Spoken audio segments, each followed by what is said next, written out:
Assalamualaikum warahmatullahi wabarakatuh.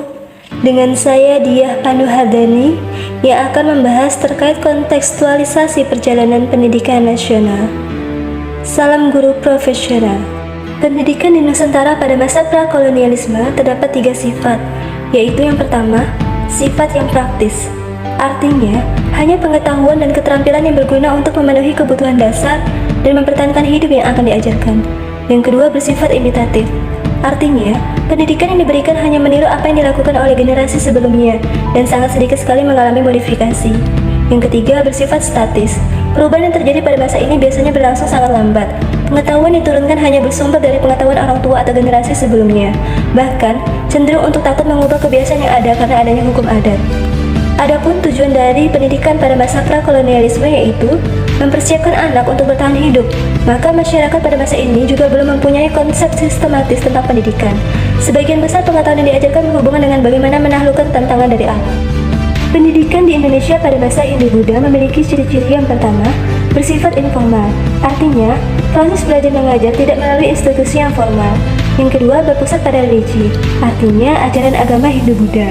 Yang keempat, aristokratis, di mana pendidikan hanya diikuti oleh segolongan masyarakat saja.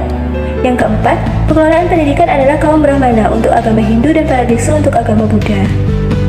Pendidikan di Indonesia pada zaman penyebaran Islam, di mana para penyebar agama Islam banyak menghubungkan para kedua tipe guru, yaitu guru dari kalangan keraton dan guru petapa, di mana mereka lah yang menyebarkan Islam tersebar luas di Indonesia.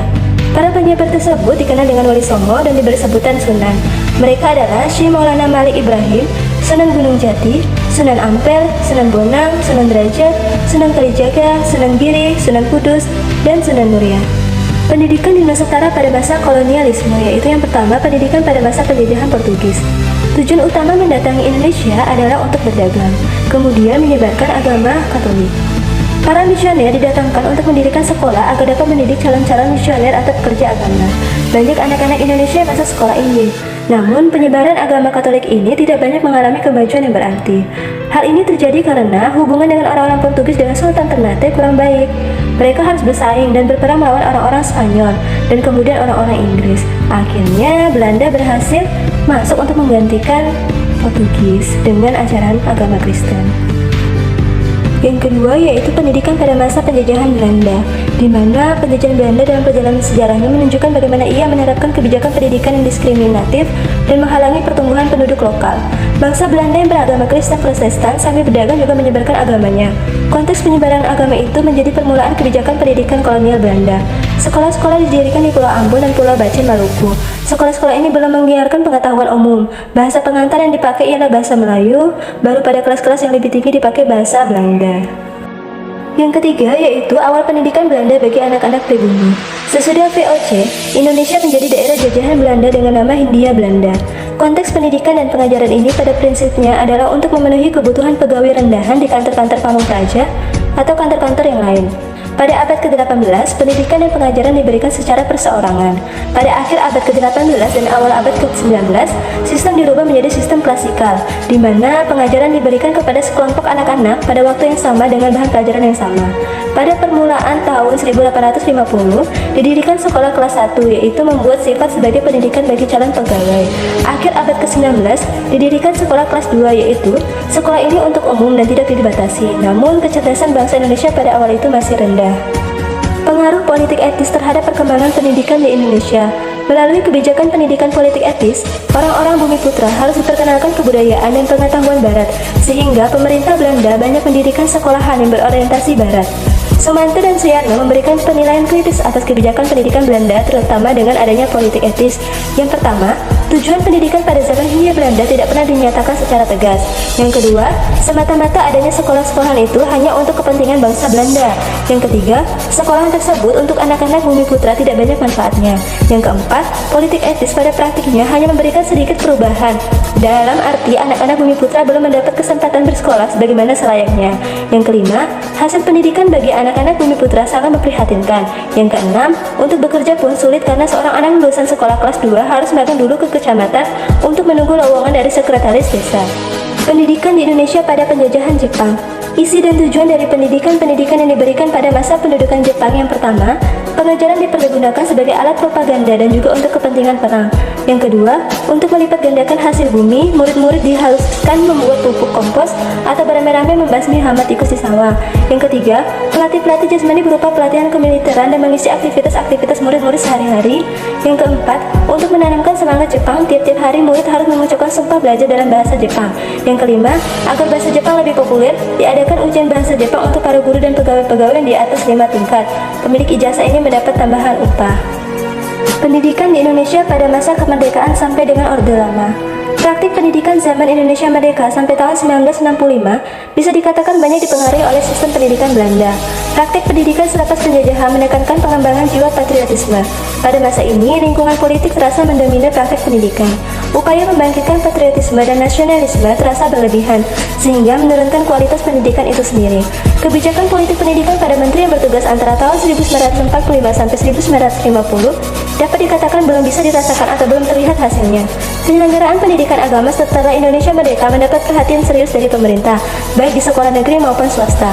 Secara umum, pendidikan Orde Lama sebagai wujud interpretasi pasca kemerdekaan di bawah kendali kekuasaan Soekarno cukup memberikan ruang bebas terhadap pendidikan. Pemerintah yang berasaskan sosialisme menjadi rujukan dasar bagaimana pendidikan akan dibentuk dan dijalankan demi pembangunan dan kemajuan bangsa Indonesia di masa mendatang. Pendidikan di Indonesia pada masa Orde Baru. Menurut pemerintahan Orde Baru, perlu menyelenggarakan pendidikan rehabilitas kesadaran berideologi bagi mereka yang pernah menyeleweng terhadap Pancasila. Orde Baru identik dengan ideologi atau slogan pembangunan. Begitu pula arah dan kebijakan pendidikan disesuaikan dengan gerakan pembangunan. Kata pembangunan didahulukan sebelum Pancasila. Ini menandakan bahwasanya pembangunan walaupun tidak secara resmi dijadikan ideologi, tapi menjadi pijakan dasar Orde Baru dalam mengarahkan jalannya pemerintahan dan pendidikan selain Pancasila. Kurikulum 1984 mengusung proses skill approach, yaitu proses menjadi lebih penting dalam pelaksanaan pendidikan. Namun, tujuan tetap faktor penting. Peran siswa dalam kurikulum ini menjadi mengamati sesuatu, mengelompokkan, mendiskusikan, hingga melaporkan. Model ini disebut cara belajar siswa aktif atau CBSA atau Student Active Learning atau SAL. Pendidikan di Indonesia pada masa reformasi. Perkembangan pendidikan di Indonesia pada masa reformasi sangat dipengaruhi oleh perubahan konstitusi menjadi salah satu agenda reformasi. Lembaga ilmiah seperti kampus perguruan tinggi dibebaskan dan diintervensi dan pengaruh luar. Kebijakan pendidikan lain di permulaan masa reformasi yaitu persoalan otonomi perguruan tinggi.